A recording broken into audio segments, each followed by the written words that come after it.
Hello guys, welcome back in dream high academy.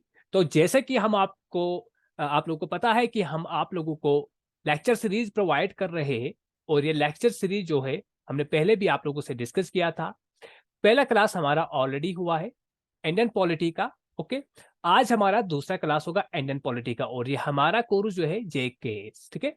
जिसको भी live हमारे क्लासेस में जुड़ना है, व्हाट्सएप की जो लिंक है वो आपको डिस्क्रिप्शन बॉक्स में मिलेगी। आप वहां से जाके ज्वाइन करो और मैक्सिमम हमारे पास जो टाइम है उसको हम यूटिलाइज कर लेंगे, ठीक है।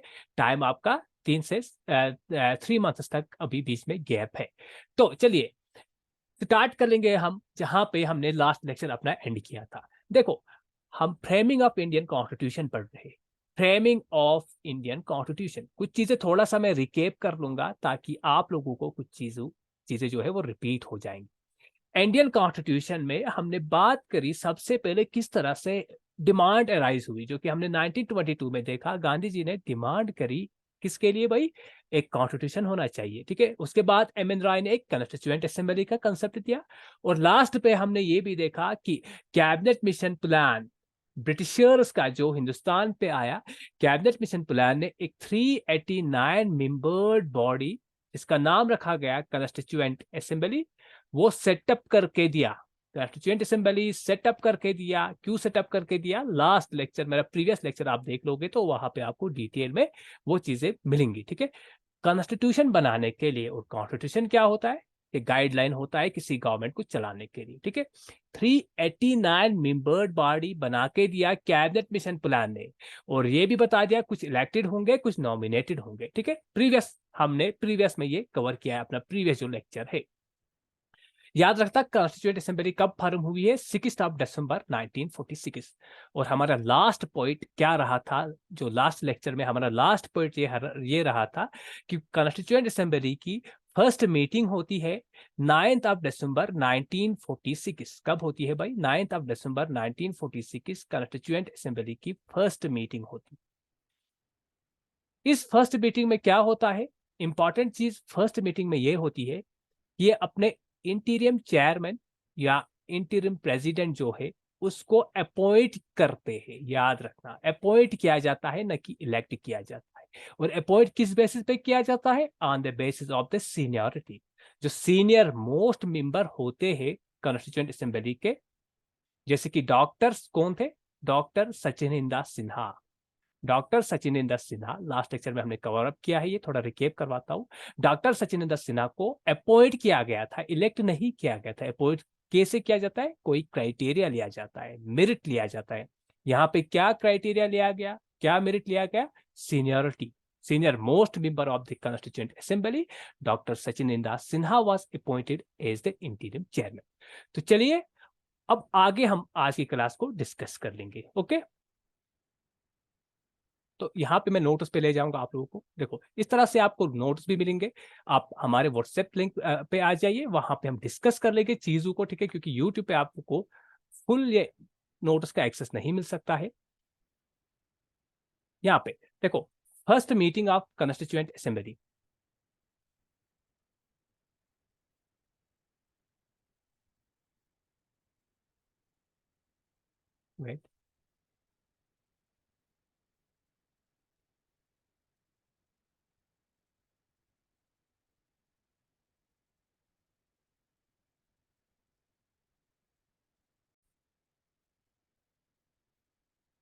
तो यहाँ पे हमने देखा था फर्स्ट मीटिंग। ओके, आगे हम आज डिस्कस कर लेंगे। नेक्स्ट चीज पे हम आएंगे, नेक्स्ट डेवलपमेंट इज इम्पॉर्टेंट क्या हुआ और कॉन्स्टिट्यूएंट असेंबली में। ठीक 2 दिन के बाद, ठीक है, 11 दिसंबर 1946, याद रखना।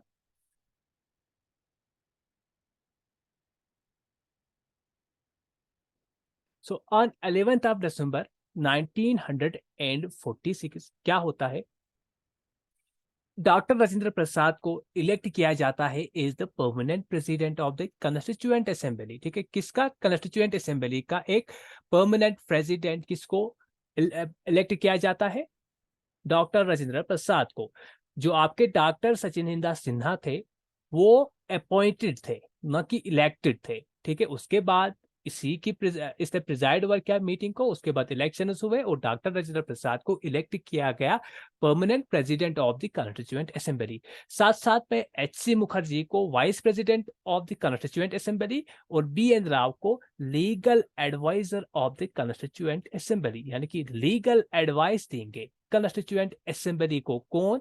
बी.एन. राव। यही प्रोवाइड कर देंगे legal expertise to the constituent assembly. Okay, देखो एक फॉर्मूला सिखाऊंगा मैं आप लोगों को। यहाँ पे क्या करना है, 2-2 दिन की गैप रखनी है। 9 दिसंबर, 11 दिसंबर और फिर 13 दिसंबर, इन 3 डेट्स में इंपॉर्टेंट चीजें होती है। ठीक है, 9 दिसंबर में फर्स्ट मीटिंग होती है, इंटीरियम चेयरमैन या इंटीरियम प्रेसिडेंट को अपॉइंट किया जाता है। उसके बाद इलेक्ट होते हैं 11 दिसंबर को। कौन? डॉक्टर राजेंद्र प्रसाद। ओके, उसके बाद क्या होता है 13 दिसंबर, देखो on 13 December 1946,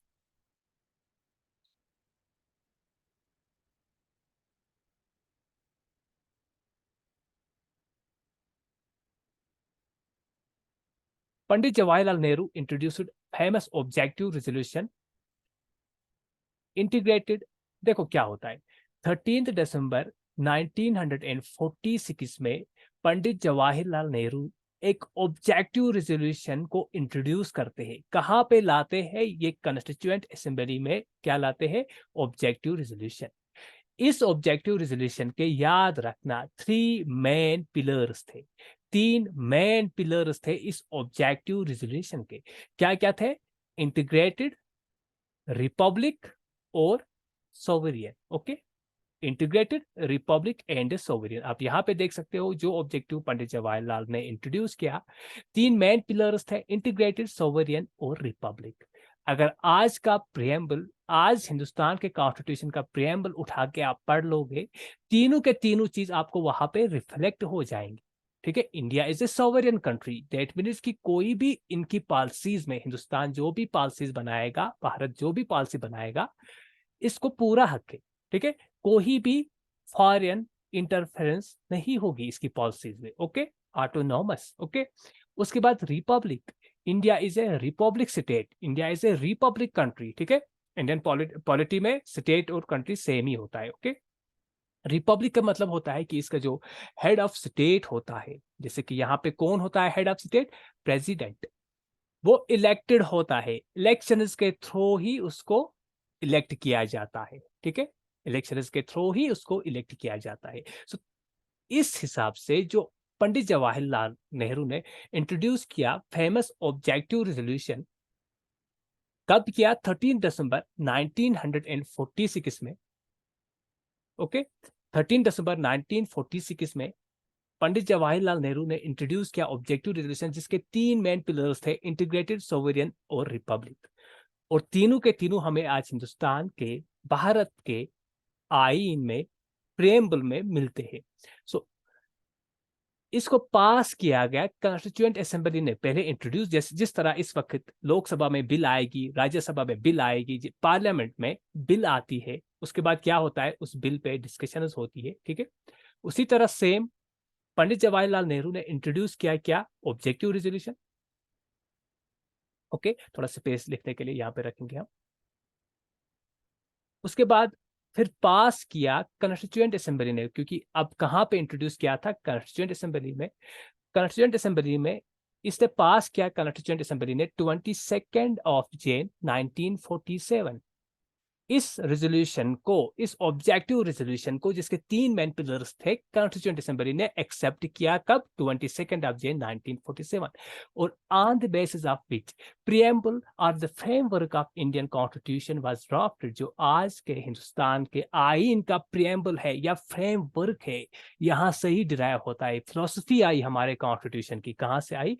पंडित जवाहरलाल नेहरू के ऑब्जेक्टिव रेजोल्यूशन से। ओके, ऑब्जेक्टिव रेजोल्यूशन से फिलोसफी हमारी कॉन्स्टिट्यूशन की आई, हमने वहीं से डिराइव किया। उसके बाद और एक पॉइंट है, टिल 14 अगस्त 1947 कॉन्स्टिट्यूएंट असेंबली 5 बार मिली थी। इसके कितने सेशंस हुए थे? 5 सेशंस। 14 अगस्त क्यों इंपॉर्टेंट है डेट यहाँ पे? क्योंकि इस डेट में पाकिस्तान अलग हो जाता है। ओके, पाकिस्तान को इंडिपेंडेंस मिल जाती है। ओके, मोस्ट इंपॉर्टेंट पॉइंट जो हर बार पूछा जाता है, on 29th of August 1947 constitution drafting committee was appointed. Drafting committee को अपॉइंट किया गया। Constitution drafting committee was appointed on this date. Okay, कब? 29th of August 1947। ठीक है, यहाँ पे तो आगे चलेंगे।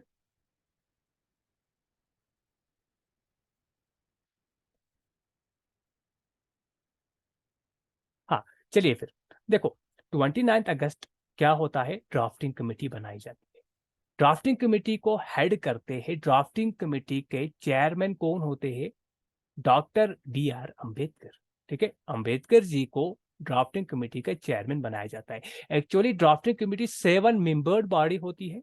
सबसे पहले डॉक्टर B.R. अम्बेडकर जो इसके चेयरमैन है, उसके बाद N. गोपाला स्वामी अयंगर, अलादी कृष्णमा स्वामी अय्यर, K.M. मुंशी, ये सीधा आपको याद करने हैं मेंबर्स के नाम। ठीक है, सईद मोहम्मद सईदुल्लाह। इंपॉर्टेंट ये दो पर्सनालिटीज का पूछा जाता है और ज्यादातर चेयरमैन का पूछा जाता है प्रीलिम्स में। ओके, ये दो पर्सनालिटीज इसलिए क्योंकि इन दोनों ये रिप्लेस होती है। पीएल मीटर इसको रिप्लेस किया था, रिप्लेस्ड बाय के माधव राव। ठीक है, उसके बाद डीपी खैतन ओरिजिनली जब ड्राफ्टिंग कमेटी को अपॉइंट किया गया था, उस वक्त डीपी खैतन एक मेंबर थे कॉन्स्टिट्यूएंट असेंबली के, सॉरी ड्राफ्टिंग कमेटी के। ओके, डीपी खैतन 1948 में डीपी खैतन की डेथ होती है और इसको रिप्लेस करता है टीटी कृष्णमाचारी। ओके, सो ये था यहां तक। आगे देखेंगे नेक्स्ट पॉइंट।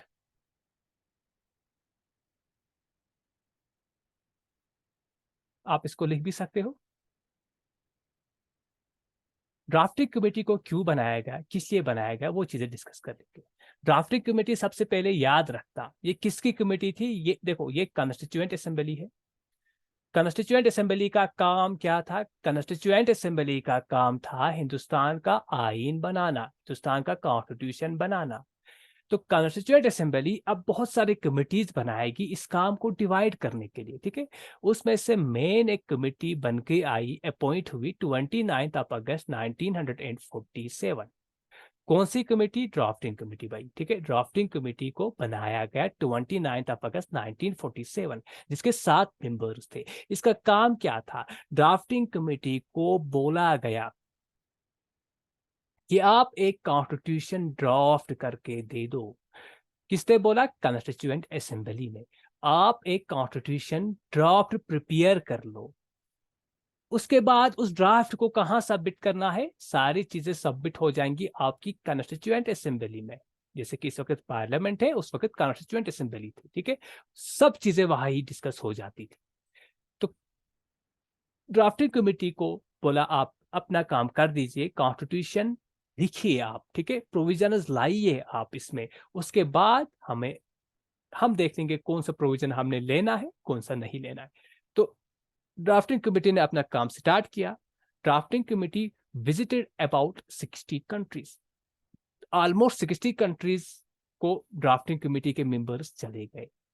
क्यों गए भाई ड्राफ्टिंग कमेटी के मेंबर्स 60 कंट्रीज को? क्योंकि देखो, जैसे कि इस वक्त हमारे कॉन्स्टिट्यूशन में हमें 6 बेसिक राइट्स यानी कि 6 फंडामेंटल राइट्स मिल जाते हैं। Every citizen of India has 6 basic fundamental rights, ये सबको पता होगी। पहले 7 थे, ओरिजिनली 7 थे और आज 6 है। ठीक है, आगे देखेंगे वो चीजें, लेकिन इतना याद रखना 6 फंडामेंटल राइट्स हमने कहां से लाए? इसको बारो किया गया यूएसए से। कैसे? क्योंकि वहां पे ड्राफ्टिंग कमेटी के मेंबर्स जब चले गए, वहां के कॉन्स्टिट्यूशन को जब देख लिया, तो उनको पता चली हाँ भाई, यूएसए में एक अमेरिकन बिल ऑफ राइट्स है जो कि अपने सिटीजन को basic rights, fundamental rights provide करते हैं। तो ड्राफ्टिंग कमेटी के मेंबर्स ने सोचा ये हिंदुस्तान के लिए सूट कर लेगा, बेस्ट है हिंदुस्तान के लिए, क्योंकि इंडिया में डाइवर्सिटी भी ज्यादा है। ठीक है, रीजनल और रिलीजनल डाइवर्सिटी भी बहुत ज्यादा है। चाहे रीजन होगा चाहे रिलीजन होगा, ये डाइवर्सिफाइड एक कंट्री है। तो यहाँ पे बेस्ट जो सूट करता ड्राफ्टिंग कमेटी के मेंबर्स, उसको उठा के अपने कॉन्स्टिट्यूशन में लाके पढ़ते थे। ठीक है, इसीलिए इंडियन कॉन्स्टिट्यूशन को कभी कभार बारोड डॉक्यूमेंट भी बोला जाता है। इट वाज, ठीक है। It took drafting committee less than 6 months। अगर एग्जैक्टली पूछा जाएगा 141 days ड्राफ्टिंग कमिटी को लगे to prepare the constitution draft, ठीक है। अब कॉन्स्टिट्यूशन ड्राफ्ट बना भाई, अब कहाँ पे सबमिट होना है, पहले ही मैंने आपको बता दिया, जब इनका काम स्टार्ट होगा तो ये फिर सबमिट कर लेंगे कॉन्स्टिट्यूएंट असेंबली में। कॉन्स्टिट्यूएंट असेंबली में अब इस ड्राफ्ट को, जो ड्राफ्टिंग कमेटी ने अपना कॉन्स्टिट्यूशन ड्राफ्ट प्रिपेयर किया, कहाँ पे सबमिट होगा? कॉन्स्टिट्यूएंट असेंबली में। कॉन्स्टिट्यूएंट असेंबली इस कॉन्स्टिट्यूशन ड्राफ्ट को एनालाइज करेगी क्लास बाय क्लास। वो देखेगी मेरी ड्राफ्टिंग कमेटी ने कितना काम किया है इस पे, कौन कौन से प्रोविजंस लाए हैं, कौन से प्रोविजंस हमने अपने कॉन्स्टिट्यूशन में रखने हैं। तो वो सब काम कौन कर लेगा भाई? अब कॉन्स्टिट्यूएंट असेंबली। सबसे पहले ड्राफ्टिंग कमेटी सबमिट करती है 21 February 1948। Constitution draft was submitted to constituent assembly. उसके बाद इंपॉर्टेंट डेट्स मैंने यहाँ पे सब मेंशन किए हैं।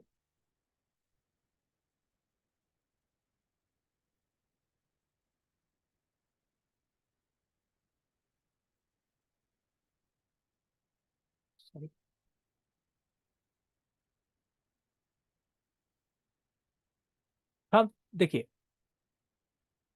13 नवंबर से लेके 13 नवंबर 1948 से लेके अक्टूबर 1949, ठीक है।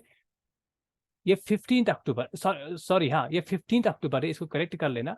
15 अक्टूबर 1949 तक कॉन्स्टिट्यूएंट असेंबली इस कॉन्स्टिट्यूशन ड्राफ्ट को क्लास बाय क्लास एनालाइज करती है, देखती है, इसको रीड करती है। एक्चुअली 3 रीडिंग्स होती है, ठीक है, कॉन्स्टिट्यूशन ड्राफ्ट की। पर इंपॉर्टेंट ये है कि in depth detailed second reading हुई थी और उसका time 13 November to 15 October 1949। Okay, उसके बाद देखो क्या होता है, सारा कुछ मुकम्मल हुआ, डिस्कशन मुकम्मल हुई। यहाँ पे मैं आपको समझाता हूँ इस चीज को, वेट वेट करिएगा।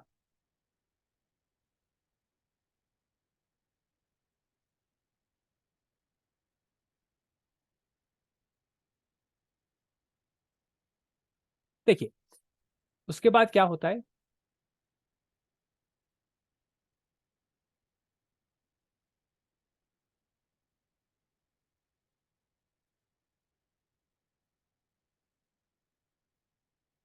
देखो अब क्या होता है, क्योंकि कॉन्स्टिट्यूएंट असेंबली ने इस कॉन्स्टिट्यूशन ड्राफ्ट को हर एंगल से देखा, क्या क्या प्रोविजंस लेने हैं, क्या क्या रिकमेंडेशन थी, सब चीजों को इंटरटेन किया, देख लिया अच्छे से, यानी कि पढ़ लिया अच्छे से, इस कॉन्स्टिट्यूशन को पढ़ लिया।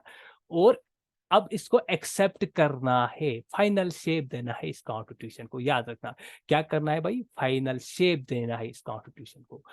और सब कुछ फॉर्मेलिटीज, सारी चीजें पूरी हो जाती है कब? 26 नवंबर 1949। इंपॉर्टेंट है, प्रीलिम्स में पूछा जाता है बार बार। 26 नवंबर 1949 को कॉन्स्टिट्यूशन एक्सेप्ट किया जाता है, एडॉप्ट किया जाता है। कौन एडॉप्ट करती है? Constituent assembly. So on 26 November 1949 constitution was adopted, Indian constitution was adopted। लेकिन इसको तब एनफोर्स नहीं किया, इस डेट को एनफोर्स, एनफोर्स का मतलब होता है लागू होना, इन एक्शन आना, ठीक है ना। कॉन्स्टिट्यूशन इन एक्शन नहीं आया था इस डेट को, कब? 26 नवंबर 1949। बल्कि इसको एडॉप्ट किया था, यानी कि एक्सेप्ट किया था। हाँ भाई, अब ये हमारा फाइनल कॉन्स्टिट्यूशन है। जो जो प्रोविजंस थे, जितने आर्टिकल रखने थे, 395 आर्टिकल तब रखे गए, ठीक है। हर चीज को डिस्कस कर लेंगे आगे। लेकिन इसको इस डेट में क्या नहीं किया? एनफोर्स नहीं किया। क्यों नहीं किया? उसकी भी एक उसका उसके पीछे एक रीजन है। देखो क्या है, 26 1950 को एनफोर्स होता है हमारा constitution. Indian constitution was enforced on 26 1950, जिसको हम रिपब्लिक डे भी मनाते हैं, ठीक है। रिपब्लिक डे भी सेलिब्रेट करते हैं। इस डेट को एनफोर्स होता है। क्यों हो एनफोर्स होता है?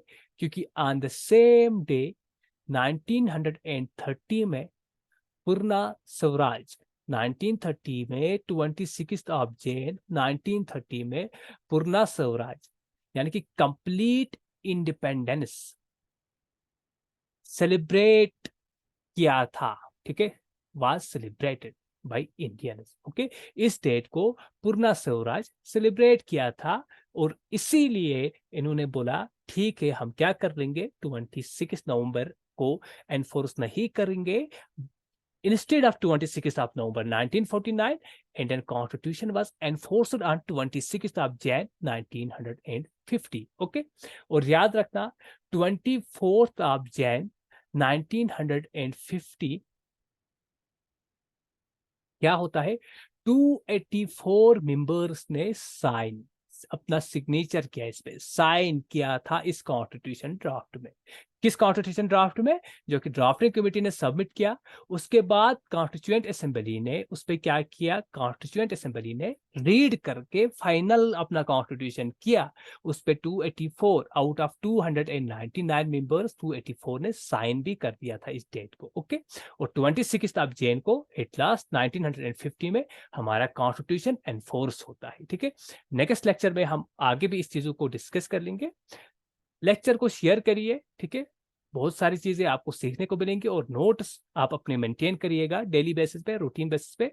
Thank you very much, thank you से लॉट। इसको शेयर भी करिएगा और हमारे लिंक को जरूर ज्वाइन करना। ऑनलाइन क्लासेस आपको वहां ही एक्सेस मिलेगा, okay. Thank you very much.